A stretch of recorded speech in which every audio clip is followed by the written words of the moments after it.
పశువుల శాలలో యేసు ప్రభు ఎందుకు పుట్టాడంటే మనందరికీ దగ్గరగా ఉండాలని, యాక్సెసిబిలిటీ ఉండాలని దేవదేవుడు పశువుల శాలను కోరుకున్నాడు. ఒకవేళ ఆయన హేరోదు ప్యాలెస్లో పుట్టుంటే, ఒకవేళ దేవుడే ఈ లోకానికి వస్తాననుకుంటే ప్రపంచం అంతా పూలపాన్పేసి ఆయనకు ఆగమనం చెప్పుండదేమో. కానీ దేవుడు అలాంటి కోరుకోలా, అలాంటి వాటిని దేవుడు ఇష్టపడలా.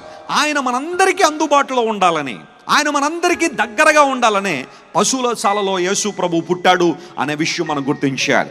ఇప్పుడు చూడండి, యేసు ప్రభు పశువుల తొట్టిలో, పశువుల శాలలో పుట్టిన తర్వాత ఆయన మొట్టమొదటిగా చూసిన వాళ్ళు ఎవరైనా చెప్పగలరా? ఎవరు చెప్పండి? మొట్టమొదటిగా చూసిన వాళ్ళు అతి సామాన్యమైన గొర్రెల కాపరులు. మన భారతదేశంలో గొల్లల నేత్తం, కానీ గొల్లలు అనకూడదు, వాళ్ళే గొర్రెల కాపరులు అనాలి. ఎందుకంటే కులాలు ఇక్కడ ఉన్నాయి కానీ బయట లేవు కదా. అందును బట్టి మన పాటల్లో కూడా కొన్ని కులాలు పెట్టి పాడేస్తూ ఉంటాం మనం. అయితే గొర్రెల కాపరులు అంటాం చాలా మంచిది. షెపర్డ్స్ అని ఇంగ్లీష్లో ఉంది. వారు గొర్రెల కాపరులు. అలాంటి వారు మొట్టమొదటిగా వెళ్ళి యేసు ప్రభుని చూడగలిగారు. యేసు ప్రభు హేరోదు ప్యాలెస్లోనో లేకపోతే మరొక రాజు కుటుంబంలో పుట్టుండుంటే అతి సామాన్యులైన గొర్రెల కాపరులకు అవకాశమే ఉండేది కాదు ప్రభుని చూడడానికి. ఆయన ఏమనుకున్నా తెలుసా? నేను అతి సామాన్యులైన వారికి అందుబాటులో ఉండాలి అని యేసయ్య నిశ్చయించుకున్నాడు. కాబట్టి ఆయన సరాసరి వచ్చి పశువుల తొట్టిలో జన్మించాడు. దేవుని నామమునకు స్తోత్రం కలుగును గాక. పశువుల తొట్టిని చూస్తున్న ప్రతిసారి నీవు నేను నేర్చుకోవాల్సిన పాఠం ఏంటో తెలుసా? ఈ లోకంలో యేసు ప్రభు మనకు దగ్గరగా వచ్చినంతగా ఇంక ఏ ఒక్కరు దగ్గరగా రాలేకపోయారు. ఆయన నిన్ను నన్ను ప్రేమించాడు. కాబట్టి ఆ స్థాయిని తగ్గించుకుని ఆయన మహిమను విడిచిపెట్టి నీ కోసం నా కోసం కఠోరమైన పశువుల శాలలో, పశువుల తొట్టిలో యేసు ప్రభు జన్మించాడు. He is available to you, he is accessible to you.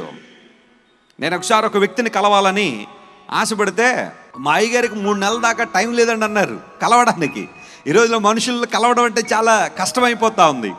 ప్రియులరా, కొన్నిసార్లు కొన్ని దేశాల్లో ప్రెసిడెంట్ స్థాయిని కలవాలన్నా కొన్నిసార్లు త్వరగా అయిపోతుంది. కానీ మన భారతదేశంలో కార్పొరేటర్ కలవాలంటే ఎంత కష్టమవుతుందో చూడండి ఒకసారి. కార్పొరేటర్ కలవంటేనే కుదరట్లా.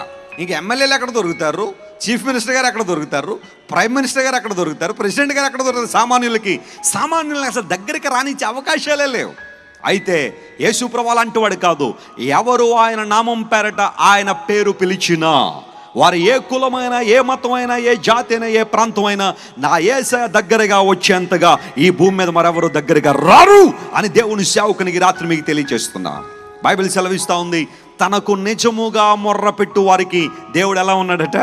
సమీపంగా ఉన్నాడు.